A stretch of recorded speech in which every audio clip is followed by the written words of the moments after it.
Good morning, everybody. Dr. Rick dropping in on you. Hope everybody is having a great start. I hope you've had a great week up until this point.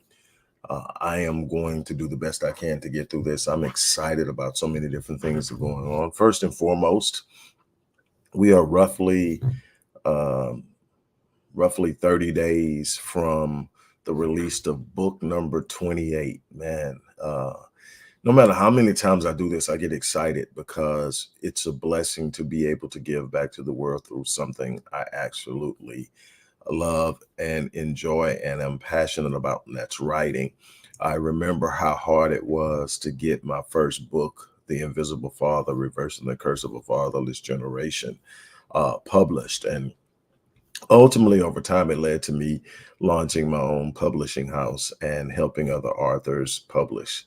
But I've had the chance to work with other publishers and publish my work. So it has been quite the journey. So this latest installment is Healed and Whole. For those of you who follow me know that I have done extensive work for over 3 decades into the world of epigenetics, uh, multi-generational trauma, the influence of trauma on health outcomes, and so much more. Healed and Whole is about understanding how your environment, how stress, how trauma impacts your health internally, how it literally impacts your genetic performance, how it impacts your immune system, how it impacts your ability to fight off illnesses and sicknesses, but also the reverse of that, how you can create environments through thought processes, through mindfulness, through creating what Dr. Joe Dispenza refers to as heart coherency, and so many other things that are so important to the internal healing process, and literally heal yourself and become whole, not just from a physiological perspective, but also emotionally and psychologically. You'll be surprised at how much of your outcomes in life, including your health, are in your hands. How many people can get off of medications, how many people can reverse things that they were told were irreversible. These things can be managed, and I talk about it in Heal the Whole. So the book officially releases on the 29th of March. Right now, we're pre-ordering. If you pre-order today, you get not only free shipping and handling, but you also get a free 30-minute session with me where we do an evaluation to measure your psychological resilience and your overall emotional and psychological health based on a number of different factors, on using a scale that I created, which is very effective, and it really helps me with my clients. Also, in the description box, there are some other ways that you can learn how you can work with me, how you can book me to speak to groups and things of that nature. But I really want you to get this book. This book is about healing. We talk so much about the damage. I want to talk about what happens now that we know how the damage happened and we can reverse it. I want us to get on that. So again, if you pre-order that book, you not only get it with free shipping and handling, you also get to sit down with me for 30 minutes, or if someone else you want to refer to take advantage of, but you get 30 minutes with yours truly if you do that pre-order today. That's that. So what I want to talk to you about today is the importance of managing your thought, mindfulness, to be aware. We spend so many times in spaces, and I was talking to a person yesterday about this. We spend so many time in spaces that we're dissatisfied with, that we're unhappy about, and we don't realize that we're literally living within the confines of a construct we created through our thinking. If you're going to change a reality, you must change your ritual in thought. What does that mean? That we literally habitually think the same patterns. For instance, on a subconscious level, we entertain roughly around 70 thoughts a day. Now, the crazy thing is, in these 70 thoughts a day, the vast majority of these thoughts are the same thing. So if you're thinking the same thing every day, and your subconscious performance is based off of what you engage in thought and belief, then you're producing the same habitual behaviors, the same habitual responses to stimuli, the same habitual ideas, and you're creating the same situation and the same reality. What you're looking at as being stuck is simply the rehearsal of the same thing over and over again, and it's repetitively showing up in your life because what? You are what you think. As a man thinketh in his heart, so is he. And so, what do you need to do? You need to change your rituals and thinking. You need to become aware of what you are entertaining, and you start by consciously creating thoughts. By journaling, by mindfulness, by literally speaking affirmations, by creating vision boards, by taking the harness and the reins of your life through managing your thought processes. Whatever you focus on, you feel. Whatever you focus on. See, the thing is, the idea that most people live by, and why most people end up in a victim mentality, is they believe life is happening to them. They believe that some kind of way life is happening to them. The moment that you believe life is happening to you, you become a victim because it's outside of your control. You look at everything from an external perspective. Those things out there are moving in on me. Those things out there are stopping me from having what I want. Those things out there are influencing my health. Those things. And what you don't do is look within for the things that you can change, for the things that you can do, for the things that you can take control over. And those are the things that matter. It's not about the things you don't control. It's about how you respond to them, how you think about them, what you see.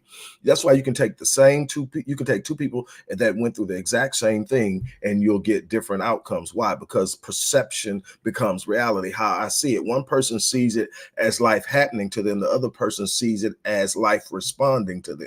And there's going to be a different outcome, because when a person sees it as life happening to them, they're at the mercy of what? Life. They're at the mercy of their experiences. They're at the mercy of their circumstances. But when a person says life is responding to me, and then I don't like what I'm seeing, then I need to give life something else to respond to.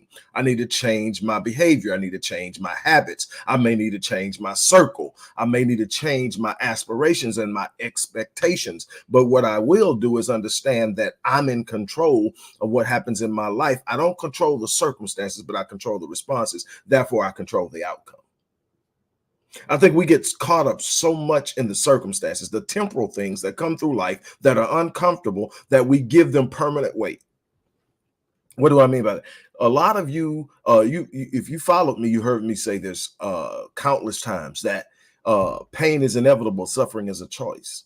Doc, what are you saying? What I'm saying is, you're not going to avoid the pain. Circumstances, uncomfortable, sometimes painful circumstances are inevitable. They're coming. You don't stop the vicissitudes of life from rolling into your paradise. That's going to happen. Those unpredictable moments of discomfort and pain are going to happen in your life. Nobody skirts that. Nobody gets through life without experiencing that. So then what's the difference between the people who get on and the people who seem to fall by the wayside? The difference is that I'm not giving weight to the circumstances. I'm giving weight to the things that I have faith in. I'm giving weight to my design. The designer designed me to go through this. There's nothing that I'm going to face in this life that I'm not designed to get through. God designed me. I'm built for it. There are going to be times that you don't have the answer to anything that you're dealing with, but you got to be able to look yourself in the mirror and say, I'm built for this. I can't tell you how many times I'm built for this got me through something that at the moment seemed impassable. But what you're going to have to do is make up in your mind that you're going to approach life differently. You're going to change your thinking. You're going to start to challenge yourself to be better. You're going to focus on the things you want, and you're not going to give weight to the things you don't, because whatever you focus on, what you feel. I can't tell you that enough. It's a part of the theme of how I move. Whatever you're focusing on is the reason you're going through. You're giving your problem too much power. I remember once sitting up in a show in Vegas where Jim Quick was doing his mental thing, and Quincy Jones was in the audience, and he called Quincy up and he asked Quincy a question, and he asked Quincy, based, with you growing up, when you grew up in the middle of Jim Crow segregation, in the middle of discrimination and racism and all these different things, how was it that you managed those problems that you faced as a Black musician, as a Black artist, and come up and overcome it to do what you've been able to do in your career? And Quincy says, I don't have problems. And Jim says, come on, Quincy, everybody has problems. Everybody has these things that they have to figure out. Quincy said, I don't have problems. I have puzzles. And my mouth immediately dropped open. It was simply the way he perceived the challenges in his life that automatically put him in a space to overcome them. Why? The first thing you think of when you think of a puzzle is what? Solving it. You're not thinking of the fact that there are challenges within it. You're thinking about solving it. So it's never a problem to him. It's a puzzle. It's meant to be solved. When you start to see the challenges in your life as something you have to overcome, something that you have to manage, something that you have to navigate, and not something meant to destroy you, you start to assume the power within yourself to access the mind of God, which you have access to use the creativity and imagination God gave you to sit up and do things beyond what anyone could have ever imagined. Everything that we have right now that we consider to be common luxuries, the cell phone, the fact that you're watching me right now from wherever you're sitting, flying back and forth, all those things at one point were considered what? Impossible. Somebody decided that they were going to solve the puzzle. Somebody has gone through difficult challenges, and out of going through those challenges, learned how to help somebody else. And now their life's work is helping people go through the challenge they once conquered. I'm trying to get you to understand that there's nothing that you're going to face that you can overcome. But if you allow your circumstances to carry permanent weight, they become an influencer of your suffering, because you've given permanent power to something that was meant to be temporal. You've given your power to the very thing that was meant to empower you. Do you see what I'm saying?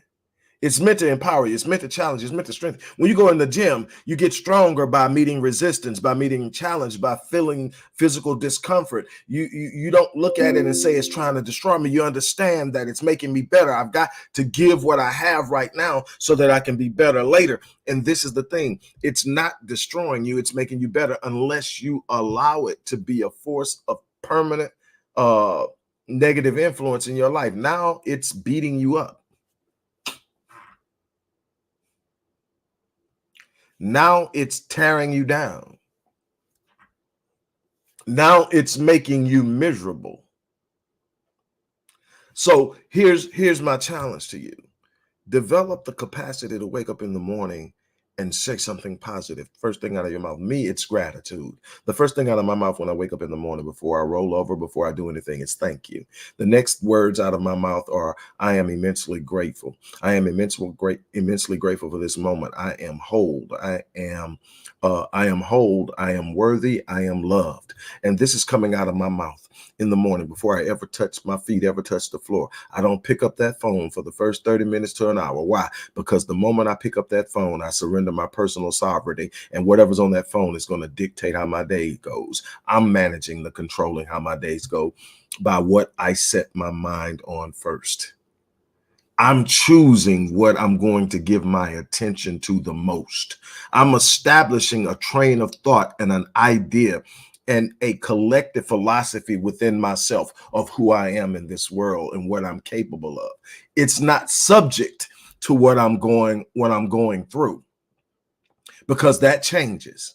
Sometimes it's what I want to see. Sometimes it's what I want to feel. Sometimes it's I'm where I want to be. Sometimes I'm not. Sometimes it's delay. Sometimes it's frustration. Sometimes it's setback. Sometimes it's failure. But what it is never is permanent. What it is never, it's fixed. Failure isn't final until you quit. I wake up every morning, and the one thing I know for certain is, as long as I'm breathing, I'm still in the fight. So there is no quit in me. I'm going to get up. I'm going to push through. I'm going to figure it out. I'm going to stand in it. I want to get people to a point where they start standing in their purpose, standing in their gifting, standing in their ability to overcome. You're so fixated on what's going wrong that you weighted down your capacity in a belief in something that you were literally designed to overcome. It's time to step out of it. It's time to move through it. It's time to change your ritual of thought. You're thinking negative and you're getting negative. You are surrendering to your circumstances and giving your circumstances power. It's not the circumstance that should be focused on. It's the outcome, because the circumstances is cultivating something in you. And you are sitting up and missing the opportunity to grow because you are so fixated on the discomfort. The discomfort is a part of the process. There can be no attainment of the promise or the prize without there first being an endurance of the process. You're trying to get around the process. You are creating a literal hatred of the process. So the process, the thing you cannot avoid if you want to elevate, is what you are skirting and skating and running from the most. I'm not sadistic in any way, but every time something happens in my life that I see as a challenge, that I see as being uncomfortable, as I see as being something that I would rather not have to do, I realize something good's about to come out of it. I realize that somehow, some way, I'm about to rise. I'm about to elevate. I'm about to overcome. I'm about to become. See, you don't get what you want in this life. You get who you are. And if you want something that you cannot now have, you have to become it. So I'm worried about what I'm becoming, not what I'm going through. And if you're not becoming, you got to ask yourself, why? If you're not becoming, you've got to really truly be honest with yourself, and you got to say, what is it that I'm not doing? What is it that I'm not willing to do? What is it that I'm refusing to do that is required of me to elevate, to move to the next level, to become what I need to become, to have what I want to have? Shake yourself loose from old thinking. God meets you at the level of your expectations. The question is, what are you expecting? He designed the universe to meet you at the level of your expectations. What are you expecting? Look, I'm going to step off here. I'm going to let you go, but I want to leave this with you. No one can change your life but you. You don't change your life by complaining. You don't change your life by blaming. You don't change your life by pointing your finger and whining. Whining and complaining is not a plan, neither is it a strategy. What you've got to sit down and do is you've got to become very clear and aware of what it is you want in life. And then you've got to determine who it is you need to become to have it. And then you've got to set out step by step, incrementally moving towards this thing you say you desire. You've got to want it so bad that you refuse to back down off of it. You've got to want it so bad that you treat it as much as precious as you treat the oxygen in the air. It has to become a focus, because whatever you focus on, you feel. Life will pay whatever price you demand of it, but life tends to have counter demands. The problems with people is that they'll make demand on life, but they're not willing to meet the counter demands. They're not willing to invest in themselves. They're not willing to make the sacrifice. They're not willing to be committed. They don't want to have the level of self-discipline required to move to the level that they say they want to live at, but they complain.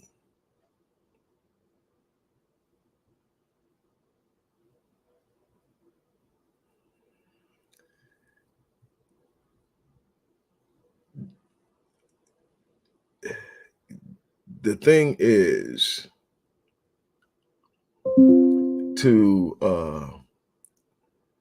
Gina, I'm assuming that's your name I'm looking at a bunch of different platforms because I'm streaming to multiple platforms. Gina, on YouTube, you're saying you're trying to rediscover what you want. It's difficult to remember. It's because you've clouded it with so much noise, so much of what everybody else is thinking, what somebody else is saying, what you have to do for someone else, what you have to do for your job, what you have to do for your kids, what you have to do for all these different things, and you've lost it. It's buried underneath all the clutter of the things that are going on that have robbed you of your focus. What you have to do is start journaling. Start journaling, start talking, start speaking.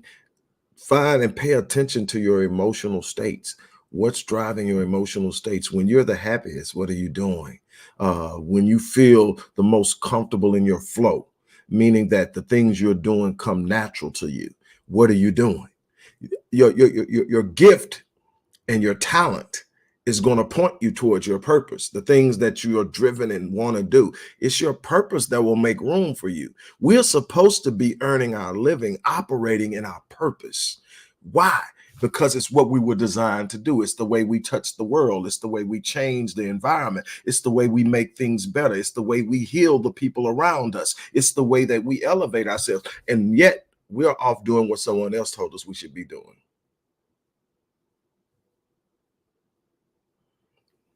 And that is the thing that I want us to really truly focus on when you leave here. Look, you are responsible for you. Inside of you is a gift. In that gift is the answer to the great enigma and challenges you're facing, but you don't realize it because we live in a society that doesn't search for the gift, that doesn't teach toward the gift, that doesn't nurture the gift. Everybody's pointing you towards a standardized behavior. Go do this, go learn that, go here, get a job there. And now you're just in the mill and the cycle of what everybody said you should have been doing versus sitting down and understanding this thing inside of you that was there from day one. You did it as a kid and you did it so much you drove people crazy. Didn't realize it was the gift. Didn't realize it was the blessing. Didn't realize it was the part of your design. What I want you to do right now is understand that inside of every person. I've worked with people with autism. I've worked with people with Down syndrome. I've worked with people who had other types of learning disorders. I've worked with people who come from poor backgrounds. I've worked with people who have been born into extremely wealthy situations. And I have yet to meet a person that didn't have a gift. I've done it on multiple continents. I've yet to see a person who didn't have a gift. The problem is very few people are aware of the gift. And then there are many of you who are literally sitting down exploiting the gift, misusing the gift, mishandling the gift, and you are wondering why you're having so much difficulty. Let me tell you something. When you learn how to appreciate your design, appreciate your gifting, appreciate your ability to do what it is God designed you to do, in it, you're going to find every answer you need. You weren't meant to struggle. Poverty isn't your lot in life. It was an environment you may have been born into or a situation you may have worked your way into, but it's not your lot in life. Suffering is not your lot in life. Being in abusive relationships is not your lot in life. Sitting down and wishing for things you will never have is not your lot in life. You get to write the check, but you're going to have to be willing to put in the work. So I'm going to leave you with that. Again, before I forget, I'm real excited about book number 28. If you want to pre-order book number 28 and sit down and actually go through a 30-minute evaluation session with me to check your psychological resistance, your psychological emotional health, to see where you are and to get advice on the next steps to take. Normally, this is a $350 evaluation, and it's normally done by others that I have trained. I rarely do these myself. My normal sessions one-on-one start at $550, but I want to do these because I'm just excited about what this book can actually do. And it's just a culmination of literally 30 years of work. I've done so many different papers and lectures on epigenetics and multi-generational trauma, complex trauma, adverse childhood experiences, and so many different other things that negatively impact our health over the long haul that we don't really understand, and what we can do to actually reverse that, and how much of our health we can control by our thinking and how we create environments around ourselves. This book is dynamic. I want to introduce you to it. You can pre-order the book. It's in there. Also, if you want to work with me directly on an ongoing basis, one-on-one, the link for that is in there as well. Check it out. But whatever you do, it's time for you to take control of your destiny. It's time for you to decide what you are going to do and start making moves. Life won't just lay down for you. It's about this thing. I believe it was George Bernard Shaw that once said that the people who get on in this world aren't the ones who, the people who get on this world are the ones who wake up in the morning and go out and find the circumstances and situations that they need. If they don't exist, they create them. It's that simple. You got to go out and you got to make it happen. And it's not going to, life is not going to lay down for you. I'm going to tell you this. Behind every success that you see lies failure. I have not accomplished any of the things, the degrees, the 28 books, the multiple companies, all the different things that I've been able to do, the things I've been able to do, travel and other things. None of that came without failure. None of it came without getting knocked down. None of it came without a bunch of no's. None of it came without a bunch of critiquing in the background. But what I'm trying to get you to understand is you get up, you dust yourself off, and you keep going. And I tell people all the time, my number one superpower is that I'm relentless. It's not how smart I am. It's not the people I know. It's not all this other stuff that people tend to think. It's that if you don't kill me, I'm going to get it. Might not get it when I want it, but I'm going to get it. And the beautiful thing I love about the way God designed this universe is that if I have to wait longer than I planned for it, I get compensated for my waiting. God redeems time. What do I mean by that? I mean that if I say I'm going to get it in a year and it takes me 5, I get 5 times more than what I had planned to get initially. That's the beautiful thing of this thing. Keep planting, keep cultivating, keep moving. Don't you dare quit because it's not coming the way. Delay does not mean denial. Man, don't get me started. I could go on about this all day. I'm really excited. But anyway, look, I hope some of you pre-order the book. I hope some of you literally sign up to work with me. I'm excited. I have a few spaces that I really want to fill. But anyway, that's that. As I always say, I live my life on full so that when I leave this place, I die on E. I challenge you to do the same identical thing. On that note, I'm out of here. You guys have an unbelievable remainder of your day. Take care.